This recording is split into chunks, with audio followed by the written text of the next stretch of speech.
Now let's talk about qualifying winners for the Australian Open. So qualies was played a couple of weeks ago. It was played early out in Doha, I believe. They flew everyone out there, including the Aussies that had to qualify. So here are the qualifying winners for the Australian Open that I was looking at during the qualifying period and that I'll be keeping an eye on coming into the Australian Open as well.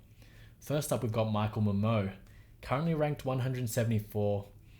Age 23, still young. Generally, he'll beat most players outside of the top 100. He's been pretty comfortable with that. He was hyped up in juniors to be quite the star.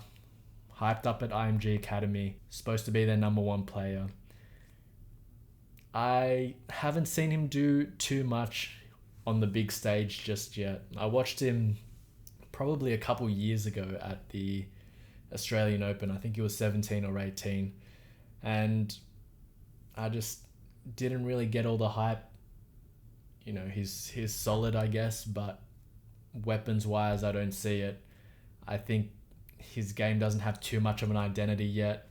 He's sort of playing off whatever his opponent gives him. Next up, I have Thomas Machak, currently ranked 197, only 20 years old, but he's doing big things. He came onto my radar sort of mid last year, I think, when he played in the finals of a challenger in Germany against Martera, who he lost to in 3 sets, but he looked good.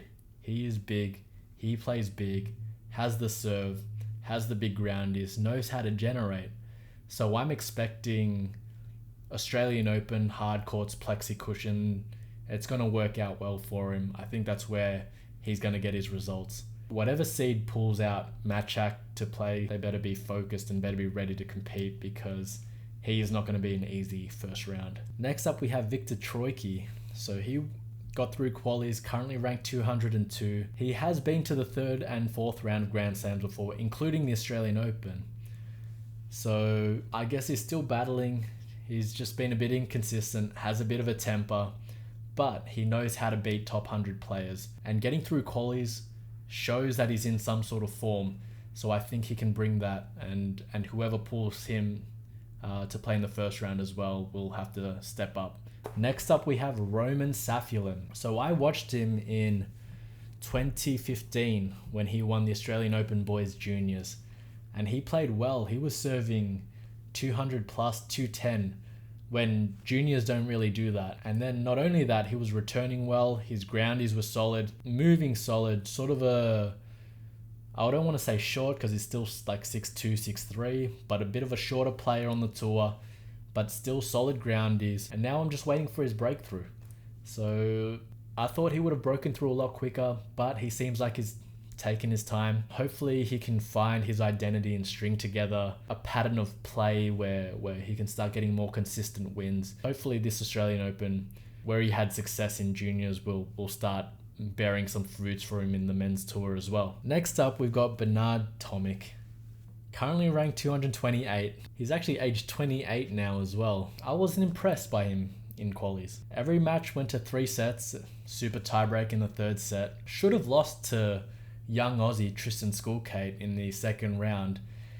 Tristan Schoolkate's ranked in the 800s, had a match point, served 2 double faults and hit 1 unforced error to throw the game to Tomic, and then they went into a 3rd. Wasn't impressed. It looks like he plays the same game that got him into the pros, but just with half the effort and half the care. I'm not expecting too much from him, to be honest, and that's all I'm going to say to that. So, same story with these qualies players as the wildcard players. They're going to have to step up and do something at the Australian Open if they're going to want a chance to keep playing more Grand Slams for the rest of the year and more bigger tournaments for the rest of the year.